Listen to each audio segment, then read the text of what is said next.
사람들은 기본적으로 목표지향적입니다.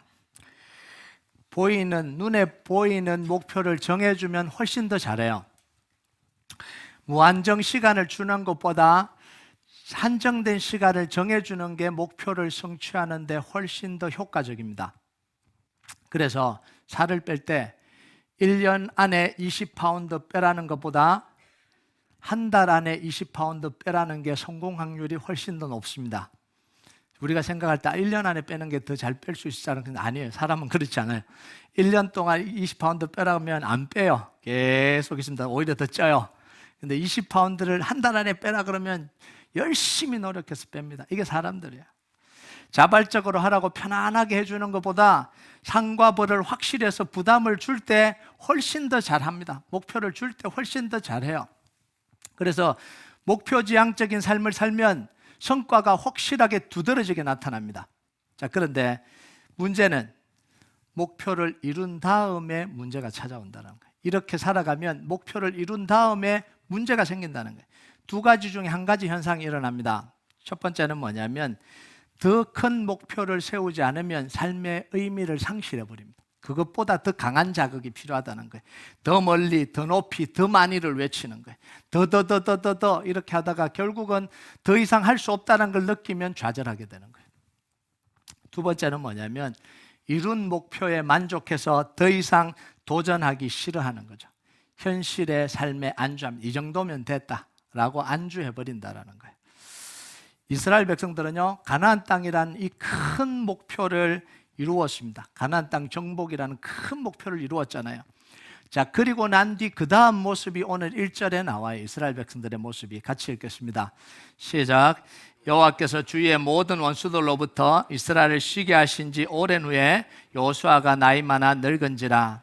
자, 이 말씀을 통해서 이스라엘 백성들에게 대해서 세 가지 정보를 우리가 알 수 있습니다. 첫 번째는 주위의 모든 원수들로부터 쉬게 하신 때에 주위의 적들과 이제 힘겹게 전쟁을 안 해도 된다는 거예요. 싸울 이유가 없어졌다는 거죠. 편안한 상태가 됐다, 이런 이야기예요. 두 번째, 쉬게 하신 지 오랜 후에 편안한 시간이 어떻게 됐다고요? 오랫동안 지속됐다, 이런 이야기입니다. 그러니까 편안함에 익숙해져 있다, 이런 이야기죠. 세 번째, 여호수아가 나이 많아 늙었다. 영적 지도자의 부재가 다가오고 있다는 거예요. 이건 영적인 위기가 찾아오고 있다, 이런 이야기입니다. 자, 이스라엘 백성들이 큰 목표를 하나 이루었는데 그 목표를 이루고 난 뒤에 문제가 생겨버렸어요. 목표를 못 이룬 게 아니라 목표를 이루었어요. 그런데 이루고 난 뒤에 문제가 찾아왔어요. 그게 4절과 5절입니다. 같이 읽겠습니다. 시작. 보라, 내가 요단에서부터 해지는 쪽 대해까지의 남아있는 나라들과 이미 멸한 모든 나라를 내가 너희를 위하여 제비 뽑아 너희 지파에게 기업이 되게 하였느니라. 너희 하나님 여호와 그가 너희 앞에서 그들을 쫓아내사 너희 목전에서 그들을 떠나게 하시리니 너희 하나님 여호와께서 너희에게 말씀하신 대로 너희가 그 땅을 차지할 것이라. 이스라엘 백성들은 가나안 땅을 정복했고 땅을 분배했습니다. 자, 그런데 그렇다고 전쟁이 종결된 게 아니라는 이야기예요. 12지파에게 분배된 땅 안에는 점령한 땅도 있고 아직도 점령하지 않은 땅도 있다는 거. 이걸 묶어서 각 지파에게 줬다, 이런 이야기입니다. 그래서 이들은 각 지파에 속한 점령되지 않은 땅들에 있는 적들과 계속해서 싸우라는 거예요. 하나님이 끝까지 몰아내게 하실 테니까 계속해서 싸우라는 거예요. 자, 적과의 동침하는 상태예요. 지금요. 휴전 상태입니다. 종전 상태가 아니라 휴전 상태예요. 자, 그런데 이스라엘 백성들이 땅 분배를 받은 지 얼마나 지났다고요? 오래 지났다는 거예요. 오래 지났는데도 이 적들과 싸울 생각을 하지 않고 지금 오랜 시간 편안하게 지내왔다, 이런 이야기입니다. 자신들이 이룬 목표에 만족해버린 거예요. 더 이상 싸우기도 싫고 불편한 것도 싫고 위험을 감수하는 것도 싫다는 거예요. 전쟁을 일부러 하는 거 싫다는 거예요. 가만히 있는데 왜 또 괴롭혀갖고 또 싸움을 막 해갖고 또 내가 괴로워져야 되냐, 그냥 놔두면 되지, 이렇게 하고 있었다라는 거예요. 주변에 있는 이방 부족들과 타협해서 적당하게 편안하게 살자는 거예요.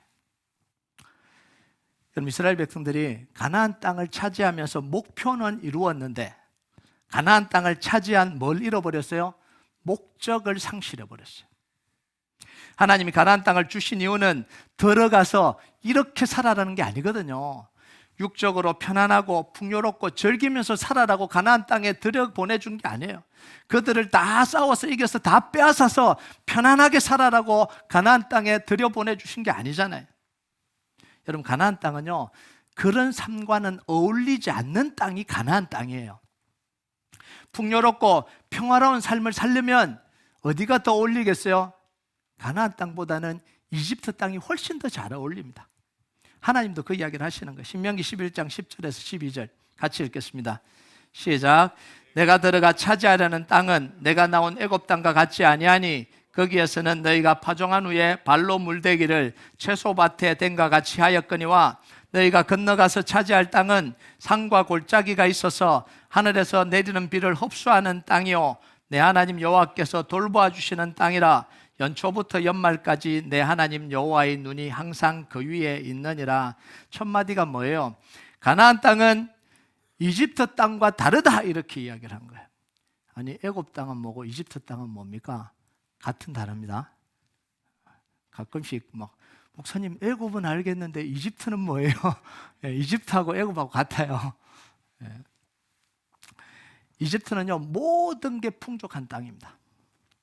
나일강이 정기적으로 범람을 해서 그 주변을 다 옥토로 만들었어요. 이게 나일강 삼각주잖아요.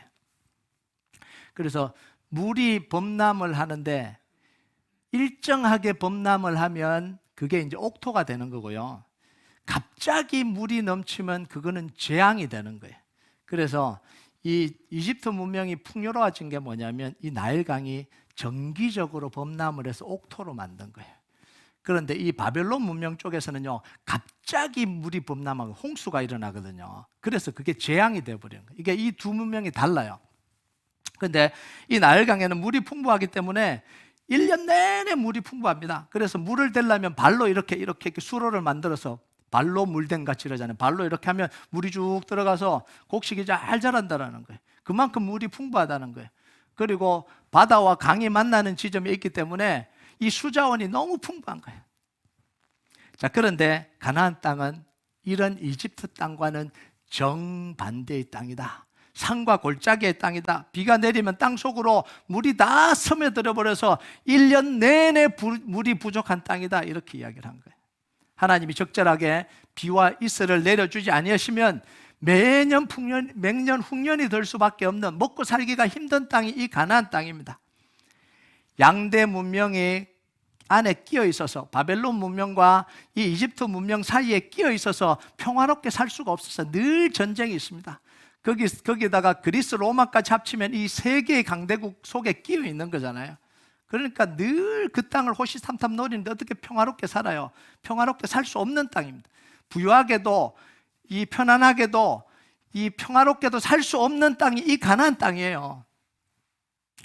자, 이런 가나안 땅에 들어가면서 나는 풍족하게 살고 편안하게 살겠다고 목표를 가지면 이게 어리석은 선택이죠.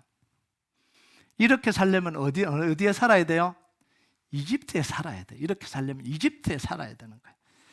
만약 하나님이 이스라엘 백성들에게 이걸 원했다면 하나님은 가나안 땅을 주시지 않고 이집트 땅을 줬겠죠. 바로를 몰아내고 이집트 군대를 다 몰아내고 이스라엘 백성들이 그 땅을 다 차지하게 해주셨겠죠. 그래서 세상에서 가장 풍요로운 땅, 세상에서 가장 잘 사는 나라 이렇게 만들어 주셨겠죠.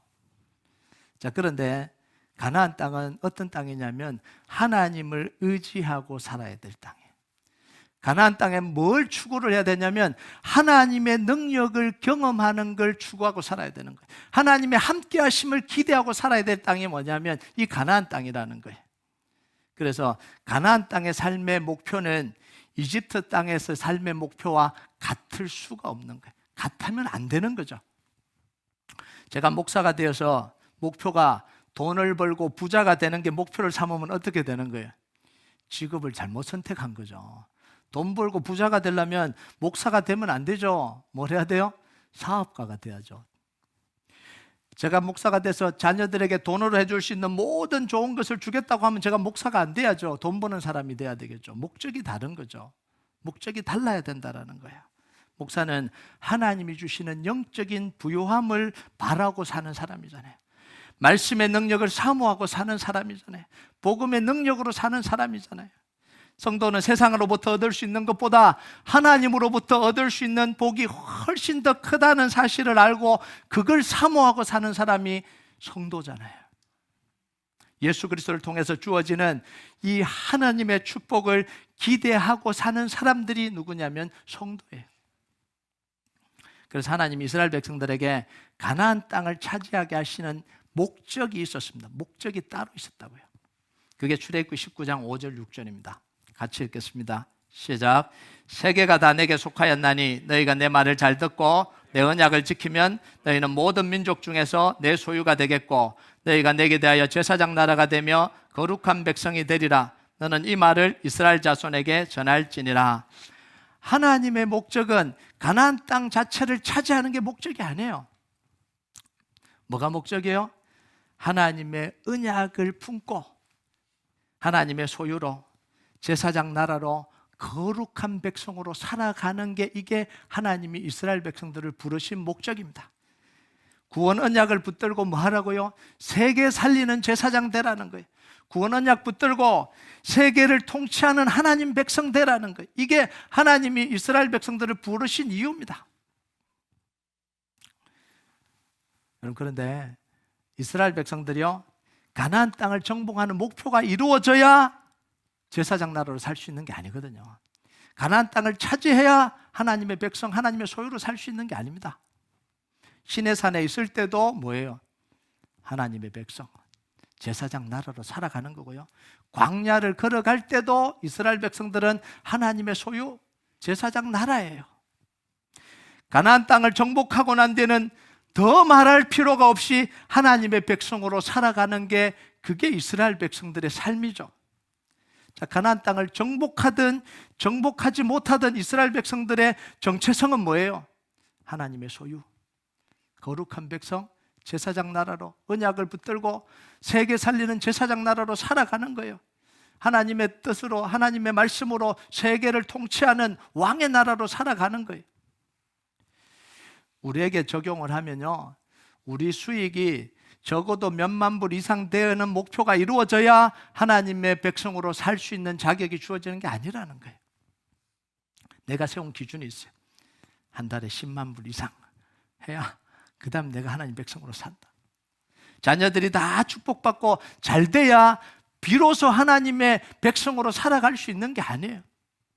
누가 보더라도 건강해야 하나님의 백성으로 살아가는 게 아니라는 거예요. 목사님, 제 몸이 이래서 어떻게 사람들에게 하나님의 영광을 드러내요? 그래도 살아가는 거예요.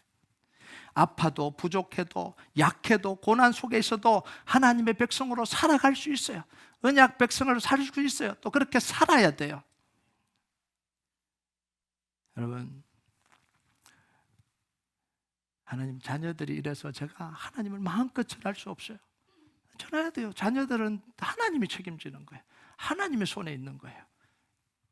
제가 수입이 별로 없어요. 잘 못 살아서 하나님의 영광을 드러내기가 부끄러워요. 수입하고 하나님의 영광하고는 전혀 상관이 없는 거예요.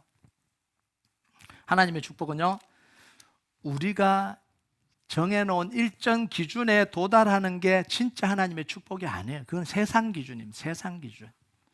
어떤 상황에 처하든지 최고의 하나님의 백성으로 살아가는 것, 언약을 붙들고 예수가 그리스도 된다는 이 복음의 진리를 붙들고 그 능력으로 살아가는 게 그게 진정한 그리스도인으로 살아가는 거예요. 진정한 능력 있는 사람으로 사는 겁니다. 여러분, 이스라엘 백성들은요, 가나안 땅을 정복하는 목표는 이루었는데 하나님의 소유, 제사장 나라, 거룩한 백성으로 살아가는 목적을 상실해 버렸습니다. 목적을 상실하니까 어떤 일이 일어나냐면 목표가 변해버리더라는 거예요. 목표도 변해버려요. 그럼 7절과 12절 한번 볼까요? 7절, 12절 같이 읽겠습니다. 시작. 너희 중에 남아있는 이 민족들 중에 들어가지 말라. 그들의 신들의 이름을 부르지 말라. 그것을 가리켜 맹세하지 말라. 또 그것을 섬겨서 그들에게 절하지 말라. 너희가 만일 돌아서서 너희 중에 남아있는 이 민족들을 가까이하여 더불어 혼인하며 서로 왕래하면, 자, 이런 일들이 지금 일어나고 있다는 거 다음 주에 보게 될 텐데요. 이미 이런 일들이 이스라엘 백성들 속에 시작이 된 거예요. 처음에는요, 어떻게 하면 이 가나안 땅의 부족들을 다 몰아내고 하나님의 나라를 이룰까, 가나안 땅의 나라를 이룰까, 그걸 고민하면서 정복 전쟁을 했습니다. 그런데 그 땅을 정복하고 난 뒤에 목표가 바뀌어 버렸어요. 뭘로 바뀐 거예요? 어떻게 하면 이 땅에서 편안하게 살아갈까, 이걸로 바뀌어 버린 거예요. 정복하고 처음에는 쫓아내고 싶었던 적들이 이제는 뭐예요? 따라가고 닮고 싶은 대상이 되어버린 거예요. 여러분, 우리 삶에도요, 이런 일들이 종종 일어납니다. 졸업의 목표가 이루어지면, 취업의 목표가 이루어지면, 결혼의 목표가 이루어지면, 일정금의 수입의 목표가 이루어지면 하나님의 나라를 위해서 살 거라고 생각했는데 목표가 딱 이루어지고 나니까 달라져 버리는 거예요. 더 하나님 나라를 위해서 사는 게 아니라 어떻게 하면 그걸 누릴까, 이렇게 바뀌어 버린 거죠. 여러분, 가나안 땅에 들어간 이스라엘 백성들이 목표가 달라져 버리니까요, 무슨 현상이 벌어지냐면 전혀 함께 할 수 없는 두 가지를 연결하는 시도를 합니다. 안 어울려요. 맞지 않아요. 그런데 연결을 시키려고 합니다. 하나님의 백성으로 사는 것과 이방 나라의 문화를 따라 사는 게 같을 수가 없어요. 어울리지 않아요. 그런데 같이 연결시키려고 그래요. 하나님의 백성으로 사는 것과 이방 여인과 결혼하는 것과는 전혀 어울리지 않습니다. 맞지 않아요. 그런데 이걸 합치려고 그래요. 그런데 보세요. 가나안 땅에서 편안하게 사는 것이 목표가 되니까 이 어울리지 않는 두 가지가 연결되더라는 거예요. 하나님의 백성으로 살아갈 때는 이게 확연하게 구분이 됐는데 목표가 달라져 버렸어요. 가나안 땅에서 행복하게 사는 게, 편안하게 사는 게 목표가 되어버리니까 전혀 어울리지 않던 이 두 가지가 하나가 되어버린 거예요. 혼합이 일어나 버린 거죠. 여러분, 탈기독교 시대 교회라는 책에 보면 지난 25년 동안 미국에서 신앙생활을 하다가 교회를 떠난 사람의 숫자가 4천만 명이 넘는답니다. 저 깜짝 놀랐어요. 4천만 명. 한국말로 말하면 가나안 성도 숫자가 지난 25년 동안 4천만 명이 됐다는 거예요. 이 4천만 명은요, 미국 성인 인구의 15%래요. 엄청나죠? 기독교 인구의 15%가 아니라 미국 전체 성인 인구의 15%예요. 제가 놀란 건 숫자에 첫 번째 놀랐고요. 두 번째 놀란 건 뭐냐면 이들이 교회를 이탈한 이유가 더 놀라워요. 한 5가지 되거든요. 근데 탑에 2개가 뭐냐면 기독교 문화는 좋지만 일요일에 교회 가고 싶지 않다. 이게 첫 번째예요. 기독교는 좋은데 교회는 가고 싶지 않다는 거예요. 그 시간에 가족들하고 오붓하게 보내고 싶다. 이게 첫 번째 이유. 두 번째, 예수님은 믿지만 교회 생활은 귀찮다. 예배드리고 성도를 교제하고 섬김하고 봉사하는 귀찮다라는 거예요. 그런데 여전히 이들의 정체성은 뭐냐면 기독교인이에요. 자기는 하나님을 믿는다고 생각해요. 여러분, 주일날 하나님을 예배하는 것과 예배드리지 않고 가족들과 오붓하게 보내는 건 어울리지 않는 거예요. 연결될 수가 없잖아요. 구원받은 신자로서 성도들과 함께 예배하고 교제하고 섬김과 봉사하는 것과 그 모든 것을 귀찮아서 나 혼자 그냥 있겠다는 것과는 어울리지 않는 겁니다. 그런데 신앙생활의 목표가 하나님을 예배하고 영혼 구원하는 게 아니라 자기의 행복을 위한 거라고 바뀌어버리니까 이게 가능하지더라는 거예요. 신앙생활 한다고 하면서 하나님도 자기의 욕구와 행복을 침해하지 못하게 하는 거예요. 내가 하나님을 섬기는 게 아니라 하나님이 나를 섬겨야 된다는 거예요. 내 행복을 위해서, 내 기쁨을 위해서, 내 삶을 위해서 하나님이 나를 섬겨야 된다. 누가 주인이에요? 자기가 주인이죠. 자기가 왕이죠. 그러면서 뭐라고 이야기하냐면 그리스도인이라 이렇게 예수님을 믿는다라고 이야기를 해요. 그래서 주말에는 여행을 가야 되니까 목요일 저녁을 주일 예배처럼 드리는 경우도 생겨났습니다. 이미 그렇게 예배 드리는 경우들, 교회들이 있어요. 그럼 왜 목요일 저녁인 줄 아세요? 연구를 했습니다. 교회 성장을 위해서 연구를 했어요. 사람도 잃지 않고 헌금도 잃어버리지 않을 날이 언제냐? 보니까 목요일 저녁이에요. 금요일부터 여행을 떠나야 되니까 주일날만 예배드리면 헌금도 안 내죠. 사람도 다 사라지죠. 그럴 바에는 목요일 저녁을 딱 정하면 사람도 잡아두고 헌금도 잡아두고, 요게 미국 교회들이 생각하고 있는, 전체는 아니지만 이미 요걸 시작을 하고 있어요. 기가 막히죠. 여러분, 자, 이 과정에서 뭘 다 잃어버렸냐면요, 하나님의 소유, 제사장 나라, 거룩한 백성으로 살아갈 목적을 상실한 이스라엘 백성들은 뭐냐면 믿음의 능력을 다 상실해버렸습니다. 믿음의 능력이 다 잃어버려졌다는 거죠. 여러분 9절과 10절을 한번 볼까요? 9절과 10절 같이 읽겠습니다. 시작. 이는 여호와께서 강대한 나라들을 너희 앞에서 쫓아내셨으므로 오늘까지 너에게 맞선 자가 하나도 없었느니라. 너희 중 한 사람이 1000명을 쫓으리니 이는 너희 하나님 여호와 그가 너에게 말씀하신 것 같이 너희를 위하여 싸우심이라. 여러분, 세상 방식은 항상 눈에 보입니다. 세상 방식은 계산이 돼요. 그래서 세상 방식에서 가장 중요한 게 뭐냐면 사람과 돈입니다. 그래서 돈 많은 사람이 이기고 사람 많은 쪽이 이기는 거예요. 이게 모든 세상의 원리에 다 적용이 됩니다. 그래서 선거하면 자금이 많고 조직이 탄탄하면 무조건 이기게 되어 있는 거예요. 그래서 세상은 딱 이겁니다. 돈과 사람이에요. 그럼 무조건 이깁니다. 그런데 하나님은 돈과 사람이 이기는 게 하나님이 아니에요. 하나님의 능력이 돈과 사람을 이기는 거예요. 이게 믿음이에요. 이게 믿음의 능력이에요. 한 사람이 뭐예요? 1000명을 쫓는다, 이렇게 1000명을 쫓아낸다는 이야기예요. 한 사람이 1000명을 상대해서 이기는 게 이게 하나님의 능력입니다. 다윗이 골리앗을 이기는 게 하나님의 능력이에요. 약한 사람이 강한 자를 이기는 게 하나님의 능력이에요. 비천한 자가 권세 있는 자를 이기는 게 하나님의 능력입니다. 왜요? 하나님이 함께 하시니까. 출애굽해서 가나안 땅을 정복할 때까지 일어났던 모든 역사가 이렇게 됐다라는 거예요. 노예였던 이스라엘 백성들, 아무 능력이 없었던 이스라엘 백성들, 이 이스라엘 백성들이 가는 곳마다 적들이 두려워 떨었다는 거예요. 그 적들은 이 이스라엘 백성들이 가진 무기보다 훨씬 더 현대적인 무기를 가지고 있었습니다. 적들은 철기 문명을 가지고 있었고요, 이스라엘 백성들은 청동기 문명을 가지고 있었습니다. 그런데 무기가 완전히 다른데 두려워 떨었다는 거예요. 숫자가 적들이 훨씬 더 많은데 이스라엘 백성들이 가는 곳마다 이들이 간담이 선언하고 두려워 떨었다는 거예요. 그들은 대단한 요새를 가지고 있는데 이스라엘 백성들이 가는 곳마다 그들이 두려워 떨었다는 거예요. 왜 그래요? 하나님이 이스라엘 백성들과 함께 하심을 받기 때문에 그래요. 그래서 이스라엘 백성들이 하나님의 백성으로 살아갈 때 나오는 능력이 뭐냐면 바로 이거였던 거죠. 그런데 이스라엘 백성들이 가나안 땅에 와서 이 능력을 잃어버렸습니다. 땅은 차지했는데, 삶은 편안해졌는데, 가진 건 있다고 생각하고 만족은 됐는데 결국은 뭐 하나님의 능력을 잃어버린 거예요. 왜 잃어버렸냐면요, 하나님의 함께 하심의 능력이 뭔지를 모르기 때문에 잃어버린 거예요.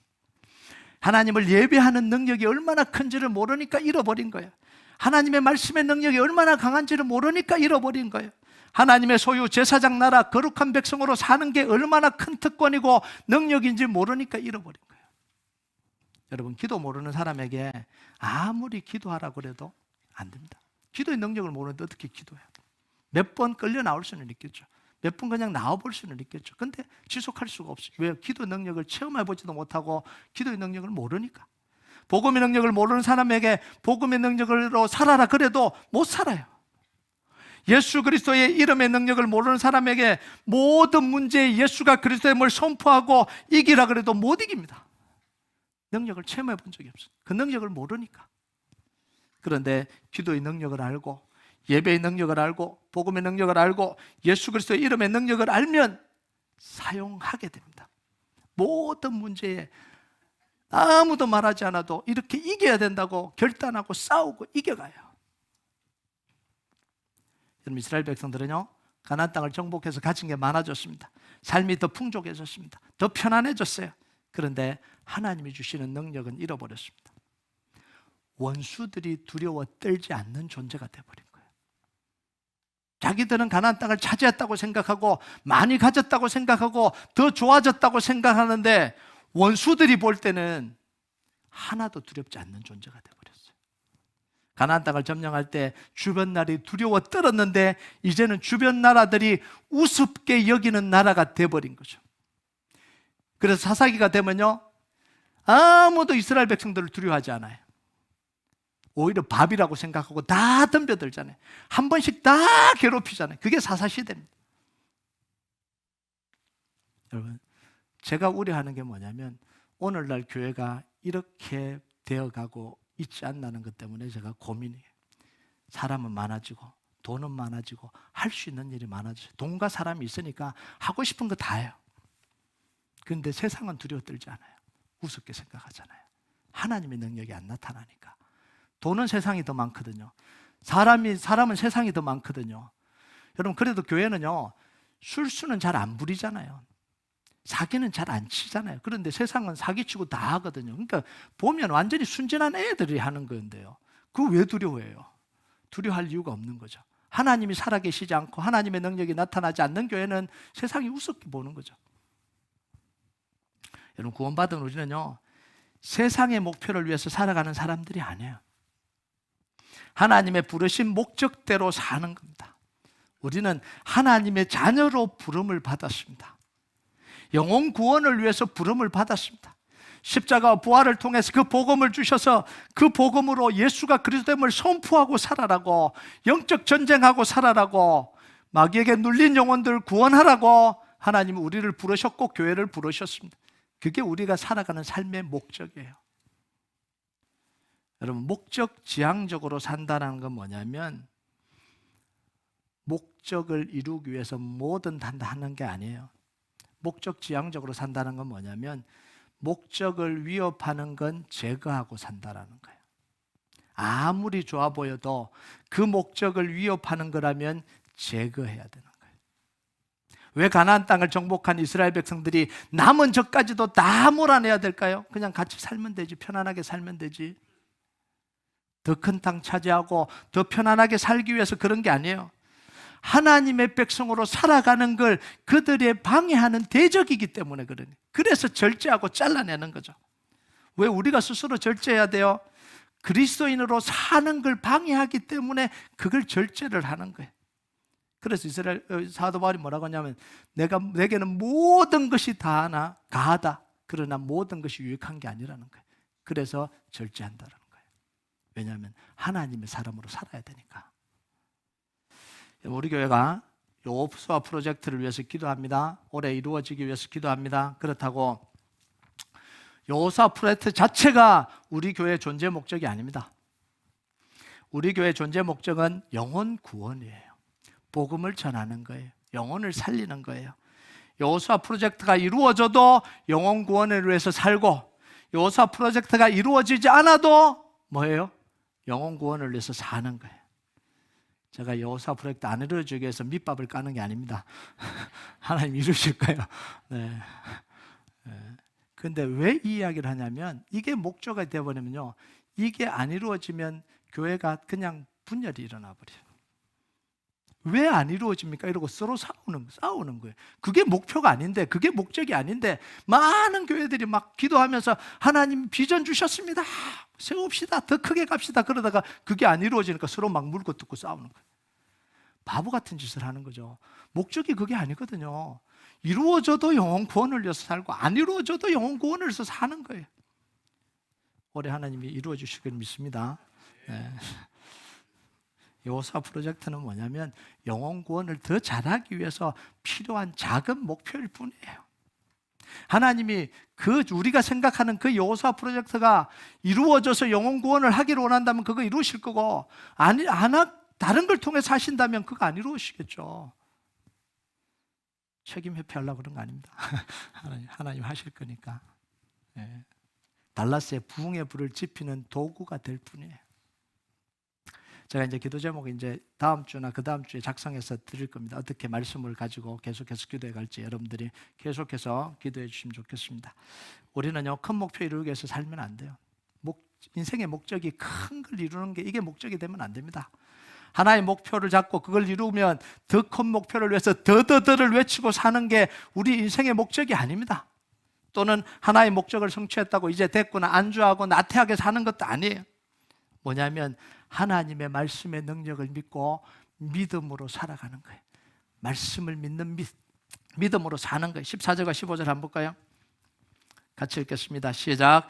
보라, 나는 오늘 온 세상이 가는 길로 가려니와 너희 하나님 여호와께서 너희에게 대하여 말씀하신 모든 선한 말씀이 하나도 틀리지 아니하고 다 너희에게 응하여 그 중에 하나도 어김없음을 너희 모든 사람은 마음과 뜻으로 아는 바라. 너희 하나님 여호와께서 너희에게 말씀하신 모든 선한 말씀이 너희에게 임한 것 같이 여호와께서 모든 불길한 말씀도 너희에게 임하게 하사 너희 하나님 여호와께서 너희에게 주신 이 아름다운 땅에서 너희를 멸절하기까지 하실 것이라. 여러분 놀랍지 않아요? 하나님의 약속하신 말씀이 다 이루어져서 가나안 땅을 정복해서 이렇게 살고 있다는 거예요. 그런데 하나님은 선한 말씀만 이루시는 게 아니라 경고의 말씀도 불길한 말씀도 이루시는데 어디까지 한다고요? 다 멸절할 때까지 그 말씀을 이루신다는 거예요. 하나님 뭐예요? 멸절시키겠다 이런 의도가 아니라 말씀은 반드시 이루시겠다는 거예요. 그래서요, 말씀대로 살면 반드시 하나님의 역사를 경험하게 되는 거예요. 여러분, 우리는요, 우리 생각대로 살면 망해요. 아무리 좋은 생각이라도 우리 생각대로 살면 망합니다. 왜냐하면 딱 그 수준에서 생각을 하거든요. 여러분 한번 생각해 보세요. 10대 때 좋다고 생각했던 거하고 40대에 좋다고 생각했던 거하고 80대에 좋다고 생각한 차원이 다르잖아요. 20대에 좋다고 생각하고 막 했던 거 지금 생각하면요, 얼마나 부끄러운지 몰라요. 제가 지금 10대 때, 20대, 30대 때 했던 짓을 생각하면 진짜 막 부끄러워서 막 얼굴을 가리고 싶어요. 근데 그때 막 핏대 올리면서 이게 맞다고 막 외쳤거든요. 그러니까 우리 생각으로 살면 다 망해요. 하나님의 생각으로 살아야 돼요. 우리 목표대로 살면 힘을 다 잃어버린 거예요. 가진 것이 많아지고 숫자가 많아지고 삶의 모습은 더 풍성해진 것 같아요, 내가 느끼기에. 그런데 진짜 하나님의 능력은 잃어버리는 거예요. 세상이 두려워하지 않는, 마귀가 두려워하지 않는 그런 인생이 되어버리는 거예요. 영혼 구원하는 능력은 잃어버리고, 기도의 능력은 잃어버리고, 예배의 능력은 잃어버리고, 마귀를 대적하고 마귀에게 눌린 영혼을 구원할 수 있는 예수 그리스도의 이름의 권세를 주셨는데 그거 다 잃어버리고, 세상과 마귀가 두려워하지 않는 성도들과 교회가 되어버리는 거예요. 현대 교회가 그런 방향으로 갈까 두려운 거예요. 머리카락이 잘린 삼손처럼 살아갈까 두려운 거예요. 여전히 교회고, 여전히 교회라고 이야기하고, 여전히 부흥한다고 이야기하고, 여전히 그리스도인이라고 이야기를 하는데 마귀가 볼 때는 너무 웃긴 거예요.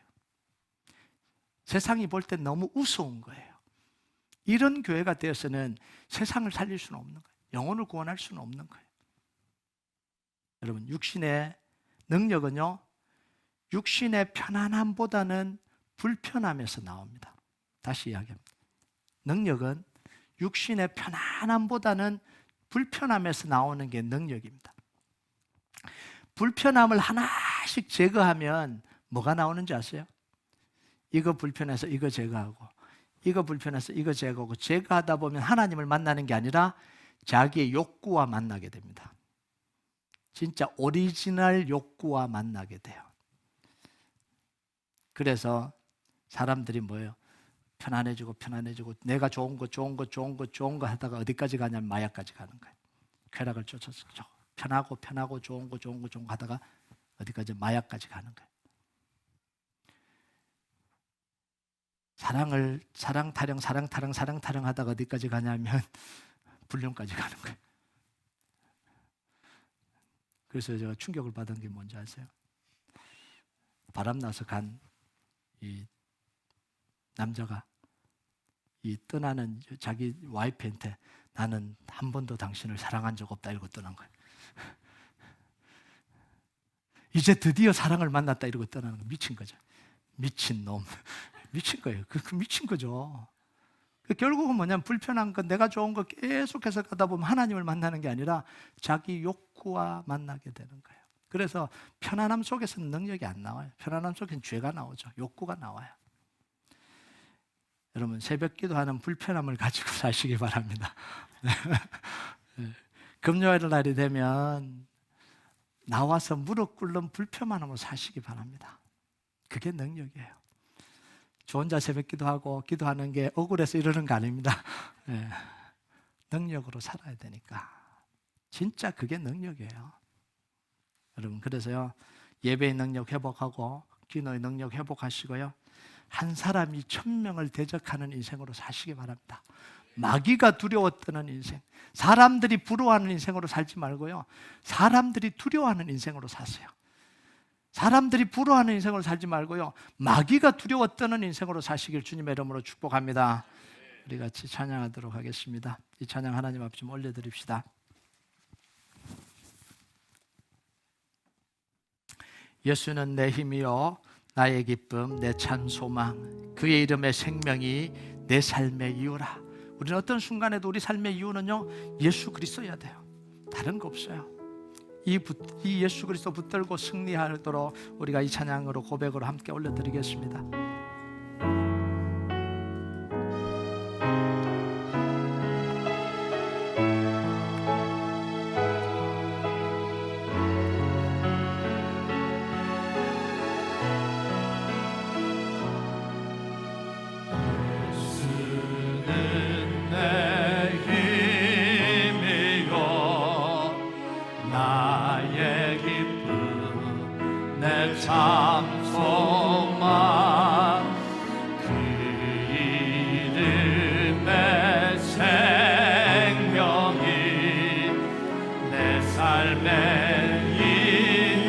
다시 한번 고백합니다. 예수는 내 힘이요 예수는 내 힘이요 나의 기쁨 내 참 소망 그 이름의 생명이 내 삶의 오직 주만 따라갑니다.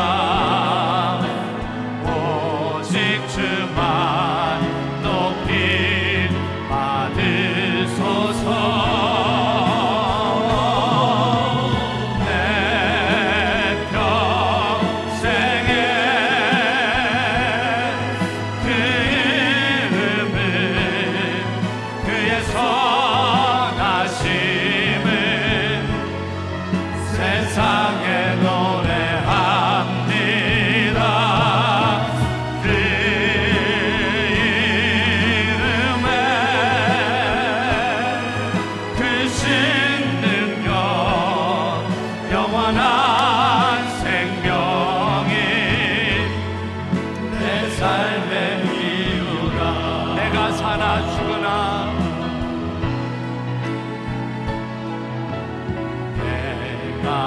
사나 죽으나 그 이름을 위하여 내 모든 것들이니 모든 것들이니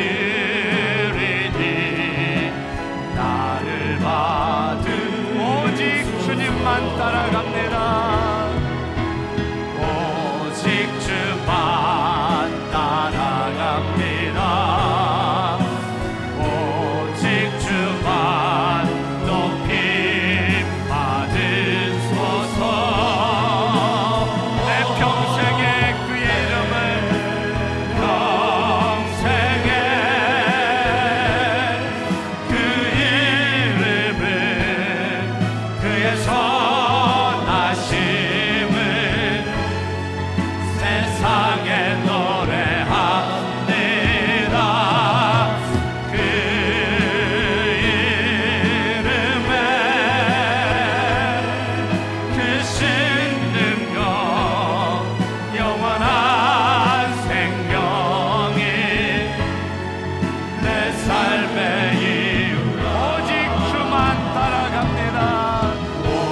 오직 주만 따라갑니다.